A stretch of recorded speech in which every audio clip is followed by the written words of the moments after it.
Hola de nuevo, bienvenido a tu canal MediHealth University en uno más de sus episodios de farmacología, lo esencial. El día de hoy abordaremos los receptores acoplados a proteínas G. A lo largo de este video hablaremos sobre las características más generales de este tipo de receptores, los receptores asociados a las principales familias de proteínas G, es decir, GS, GI y GQ, sus cascadas de señalización y sus respectivos efectos biológicos. Primero, debemos entender que existen diversas proteínas que sirven de diana para la acción farmacológica en las células, entre las cuales incluimos receptores, canales iónicos, enzimas y moléculas transportadoras.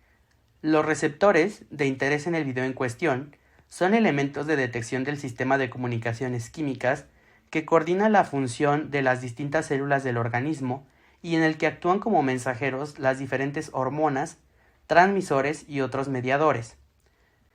Muchos fármacos de uso terapéutico actúan como agonistas o antagonistas sobre receptores de mediadores endógenos conocidos. Los receptores desencadenan muchos tipos diferentes de efectos celulares.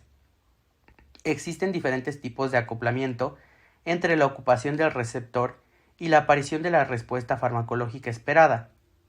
Basándonos en la estructura molecular y la naturaleza de este acoplamiento, se pueden distinguir 4 grandes tipos de receptores.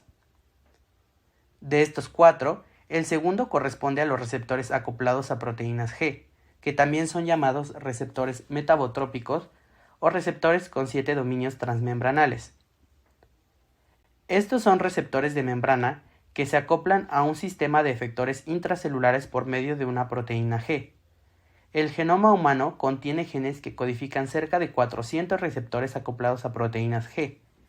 Por ello, este tipo de receptores representa la clase de diana farmacológica más frecuente en el cuerpo humano. Vale la pena recordar que este tipo de receptores están formados por una única cadena polipeptídica cuya estructura característica consta de 7 hélices alfa transmembranales con un dominio N-terminal extracelular y un dominio C-terminal intracelular que a menudo están unidos en forma de estructuras diméricas. A su vez, los receptores acoplados a proteínas G se dividen en 3 familias diferentes, detalladas en la tabla que se muestra en pantalla. Comparten la misma estructura de 7 hélices, pero se diferencian en otros aspectos, fundamentalmente en la longitud del extremo N-terminal y la localización del dominio de unión con el agonista. Por su parte, las proteínas G son proteínas de membrana constituidas por 3 subunidades, alfa, beta y gamma. La subunidad alfa posee actividad de GTPasa. Cuando el trímero de subunidades se une a un receptor ocupado por un agonista, la subunidad alfa se disocia y queda libre para activar un efector, es decir, una enzima o un canal iónico de la membrana, dando lugar a una cascada de señalización completa. La especificidad de cada tipo de receptor para producir un patrón diferente de respuesta celular se logra con una reserva común de proteínas G que conectan los diferentes sistemas de receptores y efectores de una célula.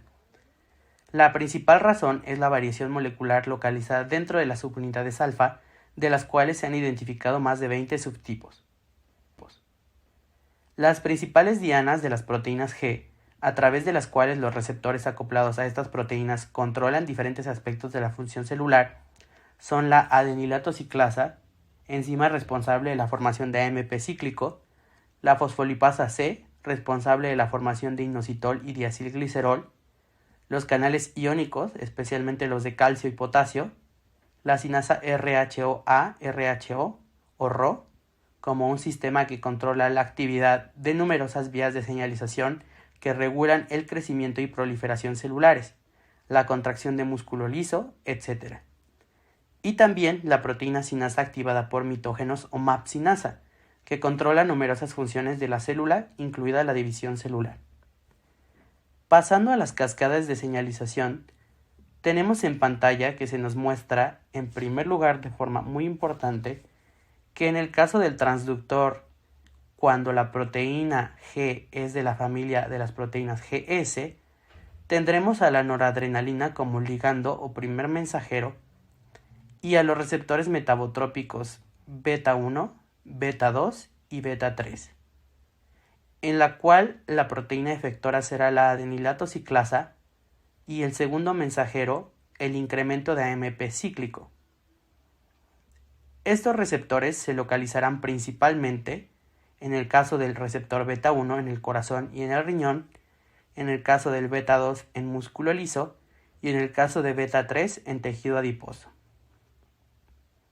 En cuanto a los efectos biológicos, tenemos que el receptor beta 1 a través de esta cascada de señalización promueve el aumento del inotropismo o un inotropismo positivo, así como liberación de renina.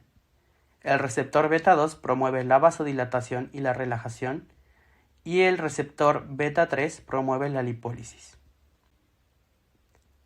Por otra parte, cuando hablamos de la familia de proteínas GI, tenemos que el ligando o primer mensajero puede ser la noradrenalina en el caso de los receptores alfa, particularmente en este caso el receptor alfa 2, y la acetilcolina para los receptores M o muscarínicos, que en este caso son el M2 y M4, teniendo a la adenilato ciclasa como proteína efectora y a la disminución de AMP cíclico como el segundo mensajero. La localización clave de estos receptores tenemos que es para alfa 2 en la sinapsis, en el espacio o en el apartado presináptico, en el receptor M2 en el corazón y en el receptor M4 en el sistema nervioso central.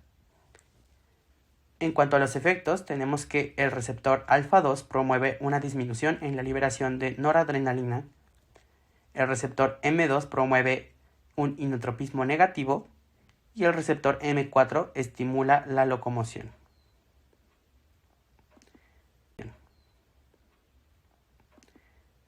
Finalmente, en cuanto a la familia de proteínas GQ, tenemos que también la noradrenalina será el ligando o primer mensajero en los receptores alfa y la acetilcolina en los receptores muscarínicos.